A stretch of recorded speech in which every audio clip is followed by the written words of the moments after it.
We all been there, right? Purchasing comic books thinking that maybe one day they're going to be worth a ton of money. I mean, millions of dollars. We'll be able to send our kids to college, maybe retire off of these books. And little did you hold later on in that future, yeah, that's not the case. We're still waiting for those books to take off.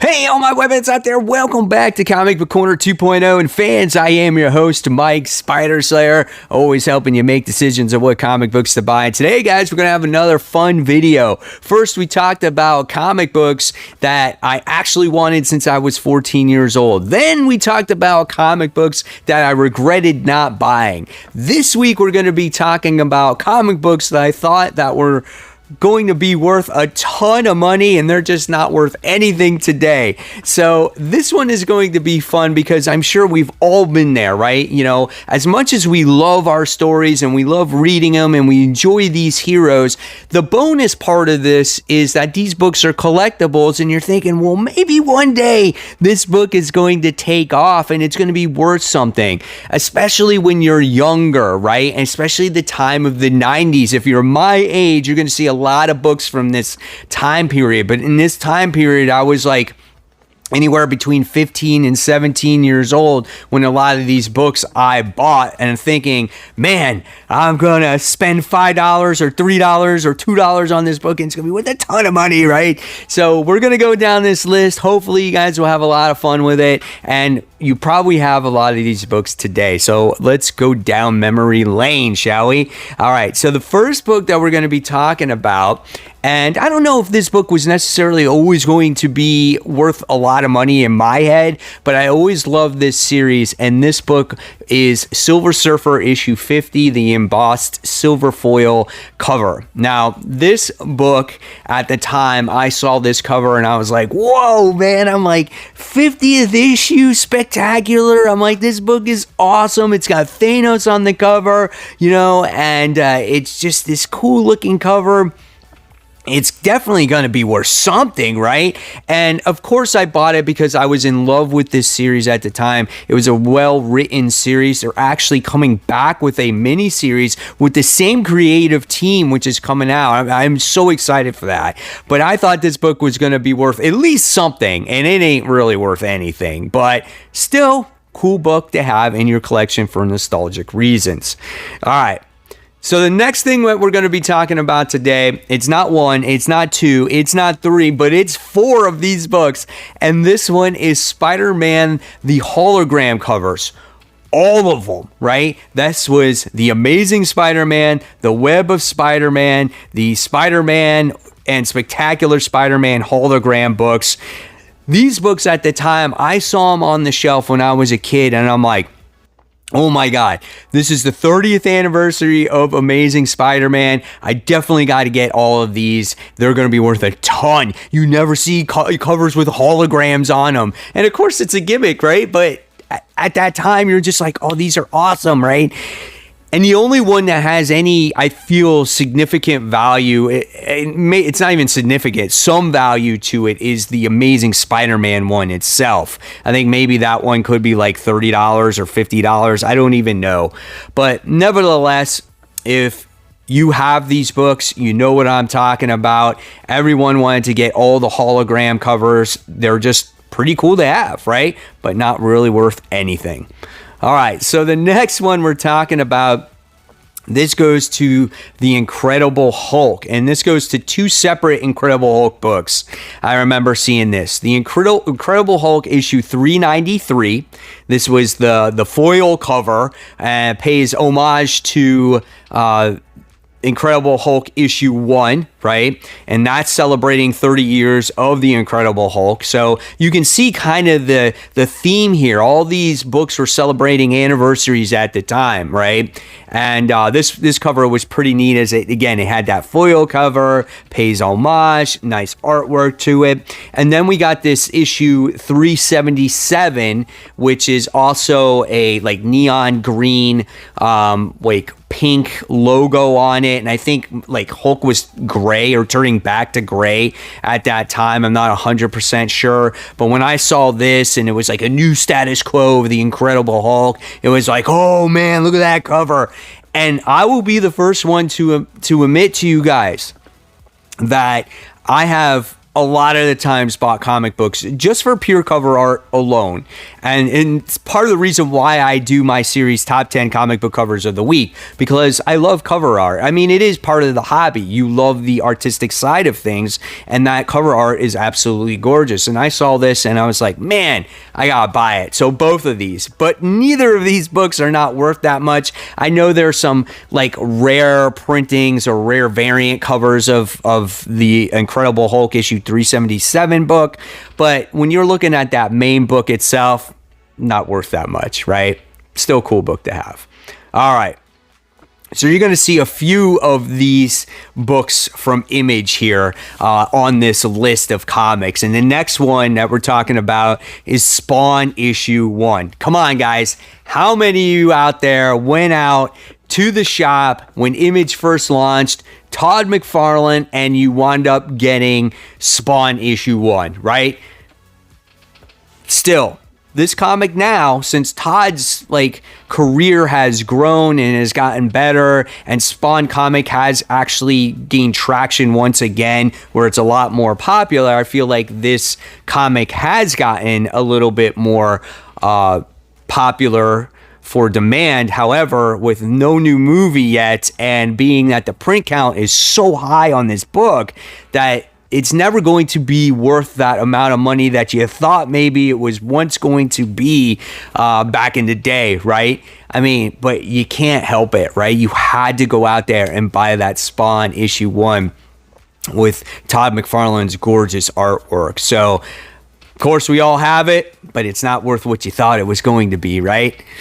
So when these books come out, guys, when I'm announcing these books, I want you to put in the comments below, you know, what did you think about these books back in that timeline if you wind up picking them up? All right, so the next one we're going to be talking about, this is a pretty big one, though. New status quo for Batman at the time. This was the breaking of the Batman. That's right. When Bane broke Batman's back, this was Batman issue 497. Obviously, this is going through the whole Nightfall situation. Big deal at the time when it comes to Batman just being disabled and can't do the thing that he wants to do, and he's basically defeated, right? I thought this book was going to be worth a ton of money because this is just a huge storyline. And how can Batman be put out of commission? Like, how is that even, possible? And little to you know today, obviously the whole Nightfall series came out. There's like 3 volumes of it. Again, another heavily printed comic book. Cool story, but just not worth that much. I still have my copy, obviously, today. All right, another Image comic book that we're going to be talking about, and this one is 2 of them, 2 more, actually. This one is Youngblood issue 1, and then Wildcats issue 1 back in 1992, right? Again, when Image first launched. Think about it. Rob Liefeld, New Mutants, Deadpool, X-Force. Like, how could you not want to go out and buy Youngblood issue number 1, right? Such a huge comic book in its day. The launch of Image Comics, again, so heavily printed. You can find these books anywhere, any place, and it's just not worth anything because of the heavy print run, right? And obviously, we've been relaunched with these volumes over and over again, and it just never really amounted to all that much. So, it is what it is. And then the next one, how can you deny this one? Wildcats issue 1 back in 1992, right? I mean, same thing. Pretty awesome person behind it, Jim Lee, who is behind the whole X-Men movement, why the X-Men are part of the reason why the X-Men were so huge back in the day. How could you not pick up Wildcats issue 1 and want to see what that was about, and thinking, my gosh, if this man generated this much buzz with X-Men and sold this amount of copies with it, why would Wildcats not be that next big thing that's going to have me retire and be a millionaire, right? So that is that. All right, the next book we're going to be talking about is another book from Todd McFarlane. He was so hot before he launched his Image book. This was Spider-Man issue 1. This was the really the beginning, the really true beginning of the variant movement, right? Spider-Man issue 1. You had the main cover. You got the silver and black one. You got the gold one. You got all the different versions of them, right? And on there, I think it was.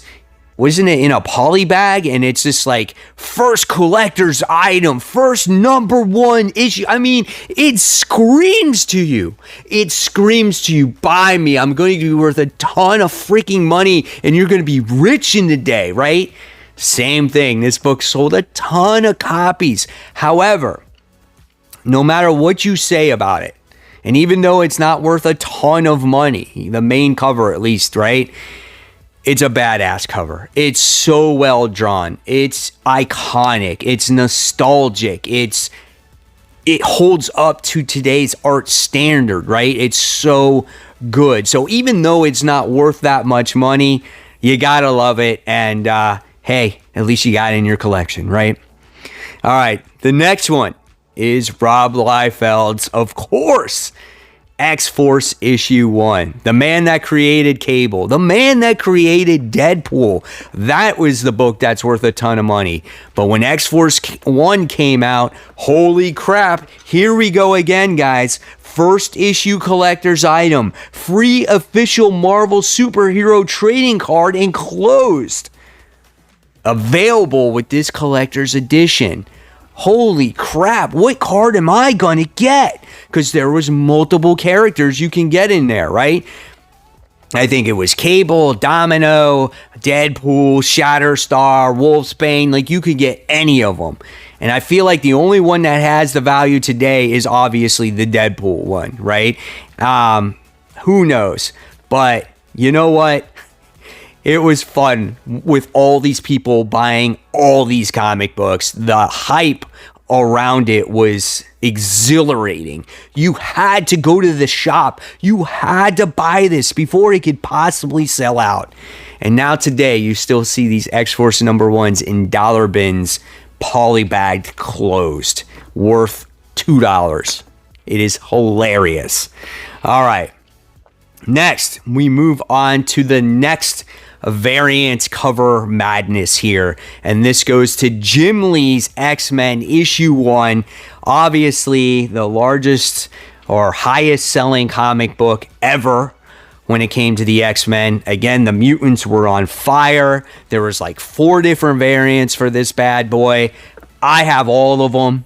None of them are worth anything. You thought, man, if I get one, it's going to be worth a lot of money. But if I get the other 3 and they connect together, oh my God, am I going to be a billionaire? Am I going to be rich? It's going to be like the first Amazing Spider-Man. Nope. It's just, it's crazy, man, because you didn't know that they were getting printed out so much that time. And when you're a kid, you don't know any better. You're just going after it, right? But again, the stories were cool. It was really exciting, really exhilarating. And I still have them today. All right. But probably this is the biggest one of them all.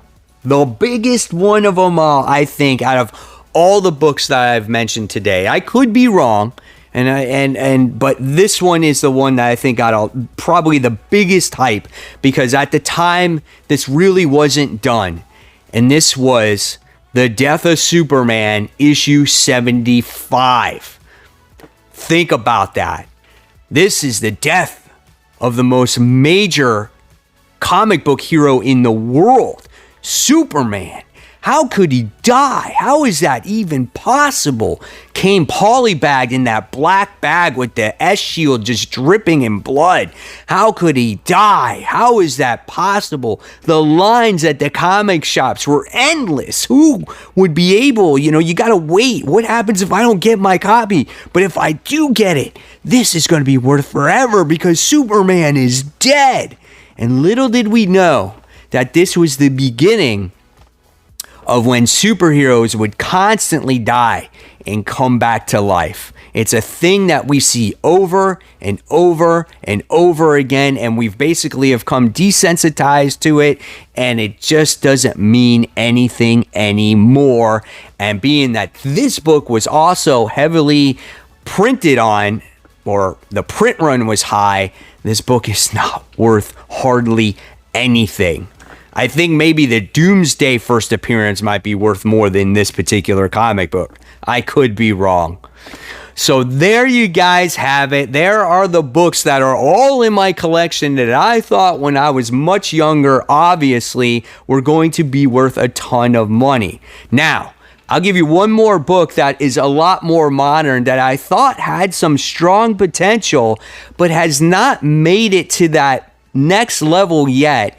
And this one goes to Dark Avengers issue 1. Now, when I bought this book, I was just starting to get heavily into collecting once again.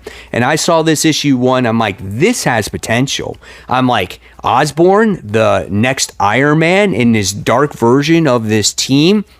And being that we got all these Avenger movies out, and this is basically the movie age of comic books where, price of comic books go up based off appearances of movies. What we've been seeing on the screen, it just looks like that the recruitment of a Dark Avengers team could happen. Some people are saying Thunderbolts. I bought this book a long time ago, and I'm thinking, man, maybe Dark Avengers might have something, but it's still only worth like $10, if that. Maybe that book might pay off for me because I have like 4 different covers of that book.